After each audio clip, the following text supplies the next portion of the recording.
Good morning student. आज हम आपके सामने फिर उसी टॉपिक को आगे बढ़ाते हैं।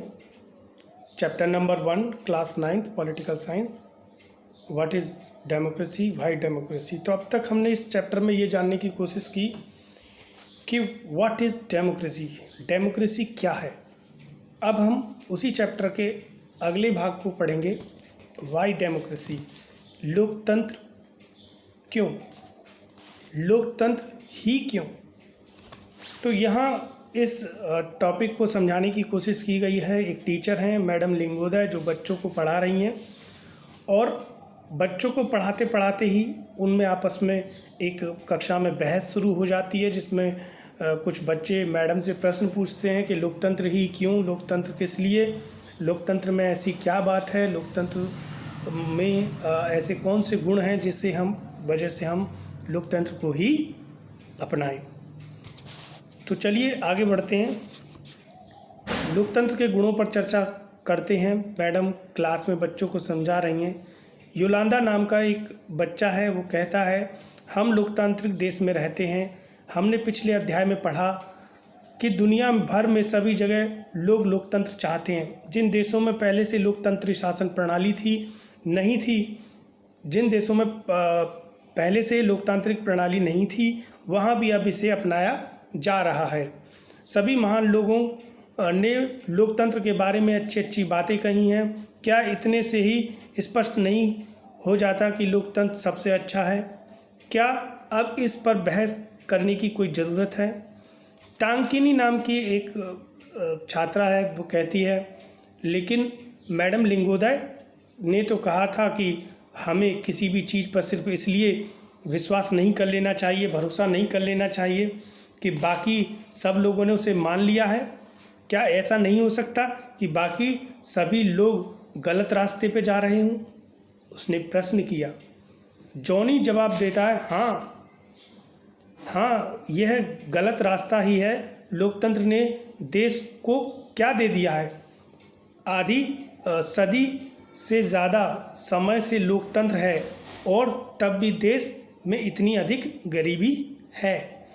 एक बच्चे ने बात को काटते हुए यह प्रश्न किया था कि इतने समय से लोकतंत्र है, फिर भी देश में इतनी गरीबी क्यों है। एक और बच्चा है रिबियोंग नाम का, तो रिबियोंग कहता है लेकिन लोकतंत्र इसमें क्या कर सकता है? क्या हमारे यहाँ लोकतंत्र के कारण गरीबी है, या फिर लोकतंत्र होने के बावजूद भी गरीबी है? जॉनी आगे बोलता है, जो भी है इससे क्या फ़र्क पड़ता है। मुद्दा यह है कि हमें इसे शासन का सर्वश्रेष्ठ रूप नहीं मान सकते। जॉनी ने इस चीज़ को स्वीकार नहीं किया है। वही कहता है जो भी कुछ है, मैं लोकतंत्र को सर्वश्रेष्ठ शासन पद्धति नहीं मान सकता। लोकतंत्र का मतलब है अराजकता, अस्थिरता, भ्रष्टाचार और दिखावा। राजनेता आपस में ही लड़ते रहते हैं, देश की परवाह किसे है?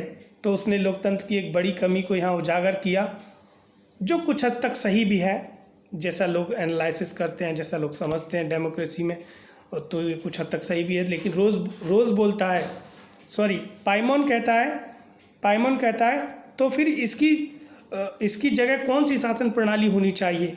क्या अंग्रेजी हुकूमत वापस लाई जाए? बाहर से किसी राजा को देश पर शासन के लिए बुलाया जाए? तो रोज़ कहता है पता नहीं, पर मुझे लगता है कि देश में एक मजबूत नेता की ज़रूरत है। ऐसे नेता की ज़रूरत जिसे चुनाव की संसद की परवाह ना हो। अर्थात रोज़ ऐसा लीडर चाहता है जिसको चुनाव और संसद की परवाह ना हो, जिसे ये डर ना हो कि अगले 5 साल बाद मैं नेता बन पाऊँगा या नहीं बन पाऊँगा। बस वो अपने देश सेवा के कार्य में, जनता के सेवा के कार्य में लगा रहे। क्या ये संभव हो पाता है लोकतंत्र में? लेकिन ये सब बातें चलती, एक ही नेता के पास सारे अधिकार हों, देश के हित में जो कुछ भी ज़रूरी है वह सब करने के में उसे सक्षम होना चाहिए। सिर्फ इसी से देश की गरीबी का और भ्रष्टाचार खत्म होंगे।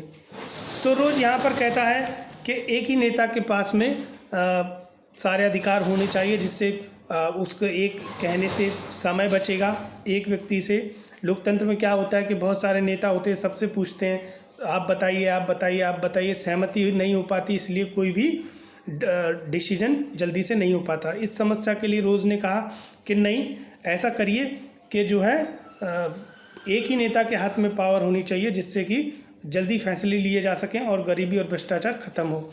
कोई पीछे से, इतनी देर में कोई पीछे से चिल्लाया, इसी को तानाशाही कहते हैं। मतलब रोज़ ने जो बात कही कि सारी निर्णय लेने की क्षमता एक व्यक्ति के हाथ में होनी चाहिए, तो पीछे से कोई चिल्ला के कहता है कि इसी को तानाशाही कहते हैं। दोई नाम का बच्चा है, वो कहता है अगर वह व्यक्ति सत्ता का उपयोग सिर्फ अपने लिए और अपने परिवार के लिए करने लगे तो क्या होगा, वह तो खुद भी भ्रष्ट हो जाएगा। इसका फिर रोज़ बोलता है, मैं सिर्फ ईमानदार, संजीदा और मजबूत नेता की बात कह रही हूँ। सॉरी, रोज़ एक लड़की है और वो कहती है कि मैं जो है सिर्फ ईमानदार, संजीदा और मजबूत नेता की बात कर रही हूँ। अर्थात वो कहना चाहती है ऐसे ही व्यक्ति के हाथ में सारी बागडोर होनी चाहिए, अर्थात निर्णय लेने की क्षमता उसके हाथ में होनी चाहिए। ऐसा कोई व्यक्ति लोकतंत्र में हो। दोई बोलता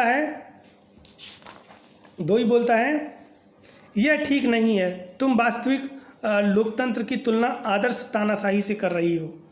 तो इसका विरोध करते हुए रोज़ जो लड़की है उसका विरोध करते हुए दोई कहता है कि ठीक है, तुम गलत कह रही हो, क्योंकि तुम एक आदर्श तानाशाही का साथ दे रही हो। हमें आदर्श की तुलना आदर्श के साथ और वास्तविक तुलना वास्तविकता से करनी चाहिए। जरा तानाशाहों के वास्तविक जीवन के बारे में पढ़ो, वे सबसे ज़्यादा भ्रष्ट, स्वार्थी और क्रूर होते हैं।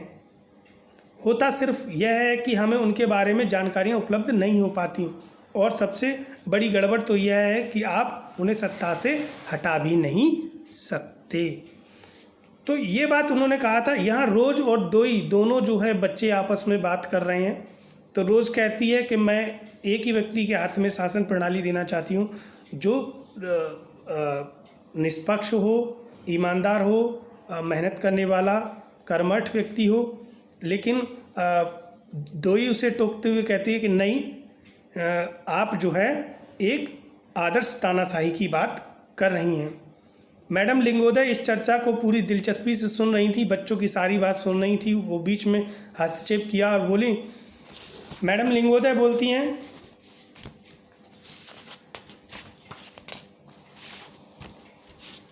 I was delighted to see you all argue is personality. I don't know who is right and who is wrong. That is for you to settle. But I did feel that you all wanted to speak your mind. आप जो कुछ बोल रहे हो अपने दिमाग से बोल रहे हो। You may have felt very bad.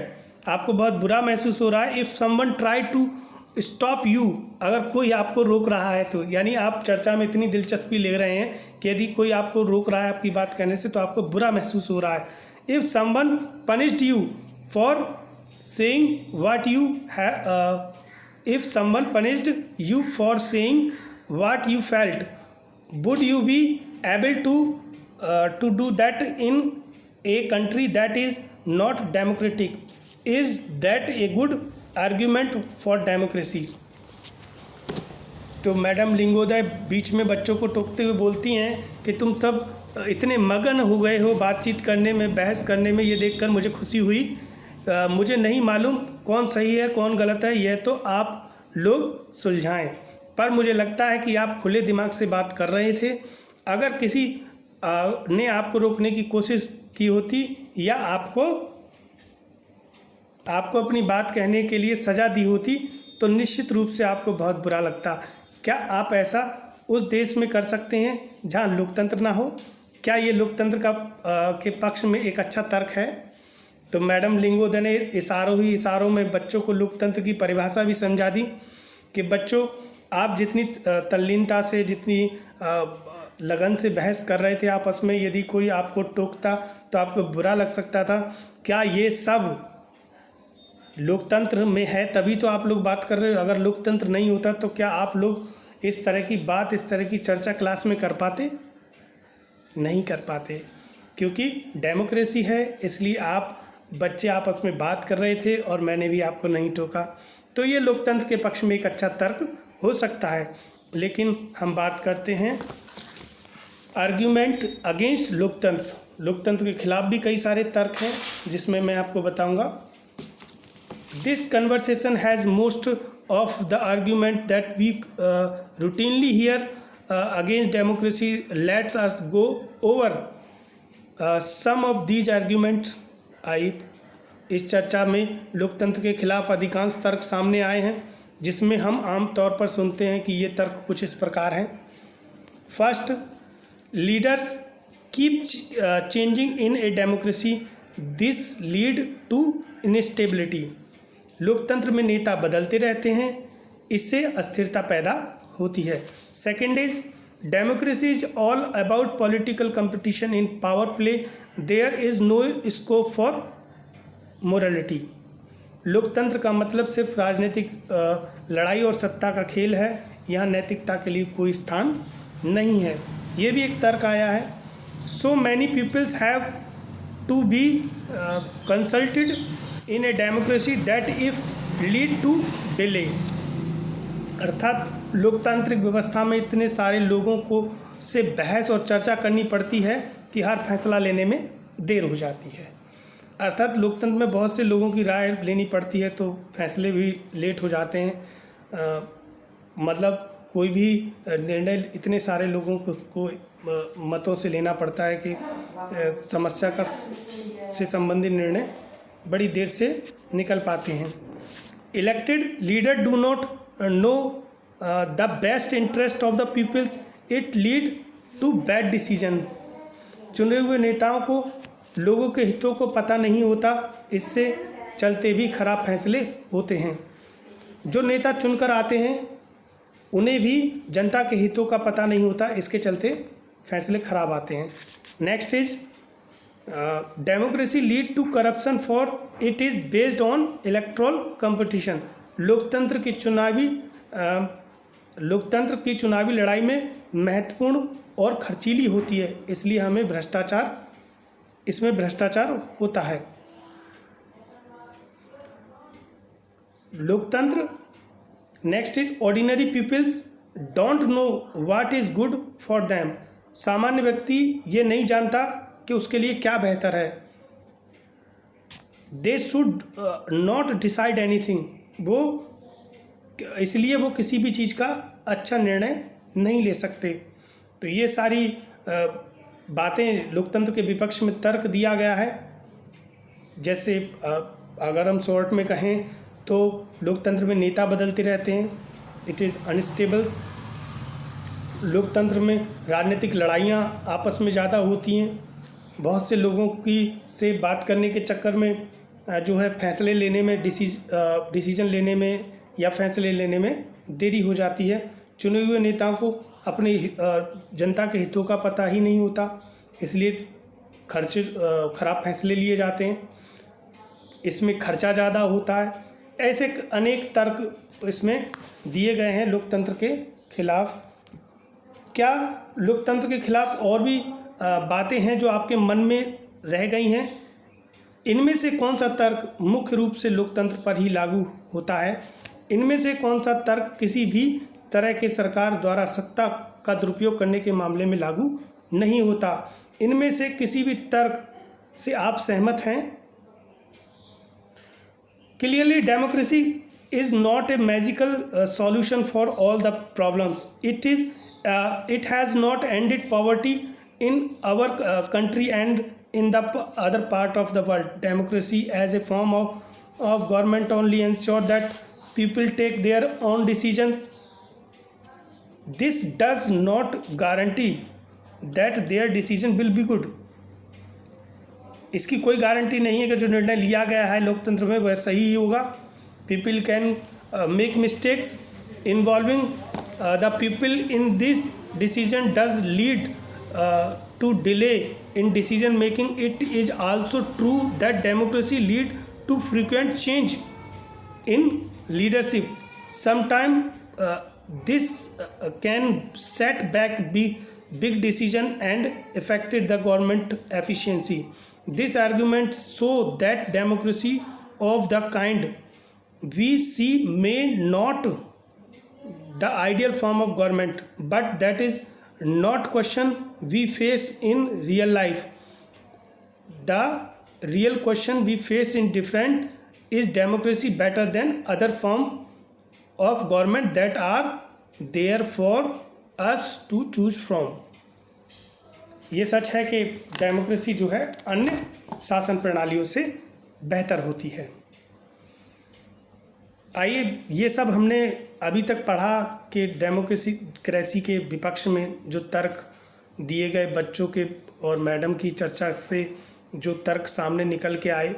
अगले वीडियो में हम चर्चा करेंगे डेमोक्रेसी के फेवर में कौन कौन से तर्क दिए जा सकते हैं। आपको अगर वीडियो पसंद आया हो तो उसके लिए एक लाइक ज़रूर करें। धन्यवाद।